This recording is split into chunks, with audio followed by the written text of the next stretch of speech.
Тәуелсіздік қастерлі ұғым. Тек қарызын қарызбен жауып жүрген заманына тәуменді болған көптеген жандар осы құндылықты бағалай бермейді. Тек Венера Ерболатқызы емес. Ұлы мен қызын жалғыз өзі тәрбиелеп жатқан көп балалы ана қазір өзінің кішігірім кәсібін бастады. Ол торт пісіреді. Бірақ осы кәсібін ұлғайту үшін оған көмек керек болып жатыр. Бүгін мен Венера Ерболатқызымен кездесіп сұхбат құрдым. Қазір осы влогымда сіздерге өжет, жігерлі, патриот, нәзік жанмен таныстыратын болам. Менімен бірге болыңыздар.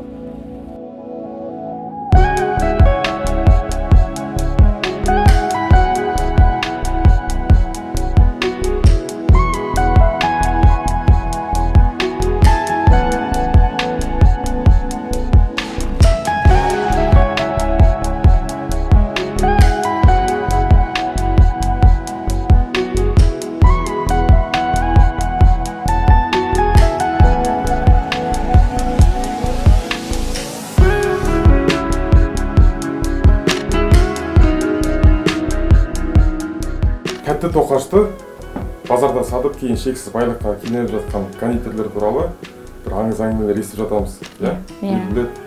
Ал сіздің мысалы болашақта аңызға айналатындай ісіңіздің бастауы осы жерде бар? Осы жерден басталдым. Кіріп-кірмей күн өткізетін уақыттар болды. Жайхана апат түш келген кезде ұйықтамаймыз. Четвергтен бастаймыз, субботаға кейін.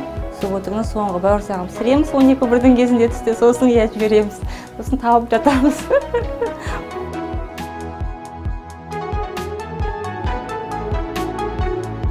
Тәуелсіздік тәтті ұғым.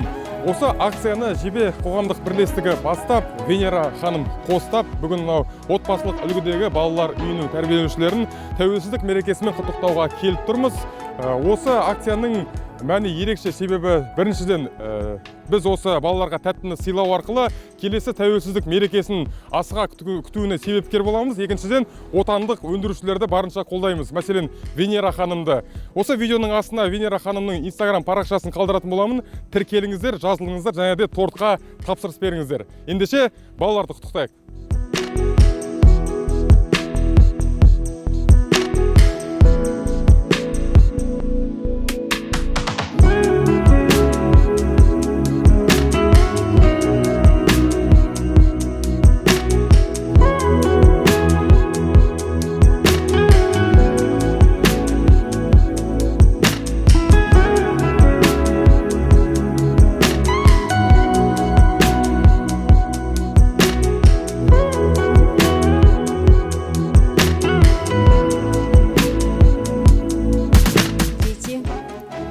Такого большого праздника.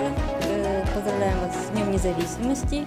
Желаем вам самое главное здоровья, чтобы вы не болели, учились хорошо, чтобы ваша жизнь была такая же сладкая, как этот торт. Будьте умничками. Это вам подарки, чтобы в следующем году ждали не Новый год, а 16 декабря. Будут такие же подарки. Құрметті менің кішкентай достарым, Жебе қоғамдық бірлестігі және халық радиосы ұжымы атынан тәуелсіздік тәтті ұғым атты акция жариялаған болатынбыз.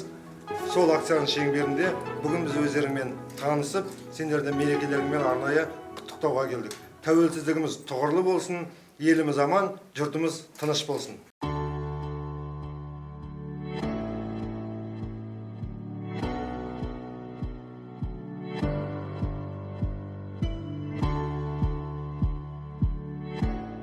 Сәлем достар, менің атым Альбина. Осы келген қонақтарымызға алғысымызды білдіріп, өлеңдерді оқимыз. Осы келе жатқан тәуелсіздік күнімен сізді құттықтаймыз. Сіздерге ең бастысы зор денсаулық, мол бақытты, ашық аспанды тілейміз. Туыстарыңыз аман болсын, жолдарыңыз оң болсын. Елімнің атым айтсам Қазақстан, жырымның атым айтсам Қазақстан. Қойнағы қазынаға толған екен, баяғым атым айтсам Казахстан. Приветствуем тебя, наш солнечный, наш гордый Казахстан, наша любовь, наша отчизна, наш край родной, наша земля, наш дом родной. Я казах, гор жизни вкусил я с пеленок, умирал и рождался я 1000 раз, а теперь меня слышат народы и страны. видят гордость чуть суженных солнцем глазах. Я могу создавать мировые достаны, и вписал я в историю имя казах.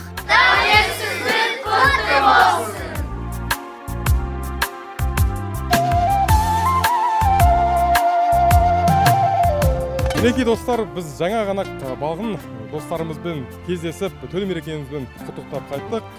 Венера ханым, осы кездесуден алған әсеріңіз қандай? Сыйлығым кішігірім болса да, алған әсерім өте үлкен, позитивный. Егер де алдағы уақытта осы өнеркәсібім өркендей берсе, әрі қарай көмектесем деп ойлаймын осы балалар үйіне. Онда мен сіздің сөзіңізді қосып тағы да қайталап өтейін. Достар, Венера ханым бүгін Инстаграмда өзінің жеке парақшасын ашты. Сол парақша арқылы топтарды сататын болады. Осы парақшаға жазылып, достарыңызға таратыңыздар, лайк басыңыздар. Сіздермен бірге болған мен Рымбек Қабеден. Тәуелсіздік мерекесі құтты болсын.